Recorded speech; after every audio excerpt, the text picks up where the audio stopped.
ہندوستان میں ایک نواب کی خوبرو لڑکی فسادات کے دوران ایک مسجد میں پناہ لینے داخل ہوئی تو اس نے دیکھا کہ ایک نوجوان طالب علم درس و تدریس میں مشغول ہے۔ بغیر کوئی آہٹ کیے لڑکی چند ساعت خاموش کھڑی رہی اور پھر طالب علم کے قریب چلی گئی۔ اسلامی رنگ میں رنگے طالب علم نے جب ایک نوجوان لڑکی کو مسجد میں غیر شرعی حالت میں دیکھا تو اسے مسجد سے نکلنے کو کہا، جس سے لڑکی نے انکار کر دیا۔ طالب علم نے غصہ، منت و سماجت ہر حربہ آزمایا، مگر لڑکی نے اللہ کا واسطہ دے کر کہا کہ باہر اس کی عزت کو خطرہ ہے اور اسے رات یہیں گزارنے دیا جائے۔ اس پر طالب علم نے کہا کہ ایک شرط پر تم مسجد میں ٹھہر سکتی ہو کہ ایک کونے میں پوری رات خاموشی سے بیٹھی رہو گی اور کسی صورت میرے ساتھ بات نہیں کرو گی۔ ادھر نوجوان طالب علم ہر تھوڑی دیر بعد اپنی ایک انگلی آگ میں رکھتا اور پھر وہ سسکیاں لے کر ہٹاتا۔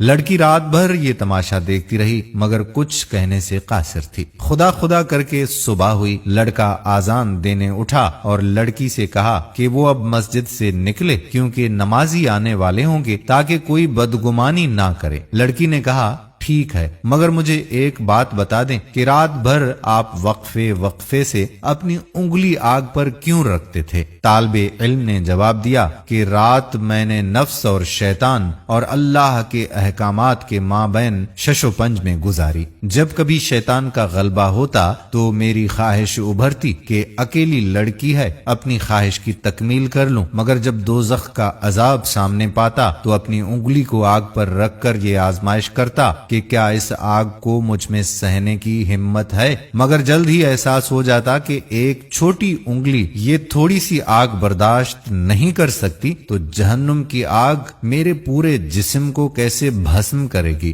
وقت گزرتا گیا، نواب زادی کے لیے امیر سے امیر شخصیات کے رشتے آنے لگے مگر وہ ہر رشتہ ٹھکراتی رہی۔ آخرکار اس لڑکی کی شادی اس طالب علم سے کر دی گئی۔ حضرت حسن بصری رحمت اللہ علیہ کہتے ہیں کہ میں نے قرآن میں 90 جگہوں پر پڑھا کہ اللہ تعالیٰ نے ہر بندے کی تقدیر میں رزق لکھ دیا ہے اور اسے اس بات کی ضمانت دے دی ہے، اور میں نے قرآن شریف میں صرف ایک مقام پر پڑھا کہ شیطان تمہیں مفلسی سے ڈراتا ہے۔ ہم نے سچے رب کو 90 مقامات پر کیے ہوئے وعدے پر تو شک کیا مگر جھوٹے شیطان کی صرف ایک مقام پر کہی ہوئی بات کو سچ جانا۔ ابن قیم رحمت اللہ علیہ کہتے ہیں کہ اگر اللہ تعالیٰ پردے ہٹا کر بندے کو دکھا دے کہ وہ اپنے بندے کے معاملات سنوارنے کے لیے کیسی کیسی تدبیریں کرتا ہے اور وہ اپنے بندے کی مصلحتوں کی کیسے کیسے حفاظت کرتا ہے اور وہ کس طرح اپنے بندے کے لیے اس کی ماں سے بھی زیادہ شفیق ہے، تب کہیں جا کر بندے کا دل اللہ کی محبت سے سرشار ہوگا اور تب کہیں جا کر بندہ اپنا دل اللہ کے لیے قربان کرنے پر کمر بستہ ہوگا۔ تو پھر اگر دنیا کے غموں نے تمہیں تھکا دیا ہے تو کوئی غم نہ کر، ہو سکتا ہے اللہ تمہاری دعاؤں کی آواز سننے کا خواہاں ہو۔ تو پھر رکھیے سر کو سجدے میں اور کہہ دیجئے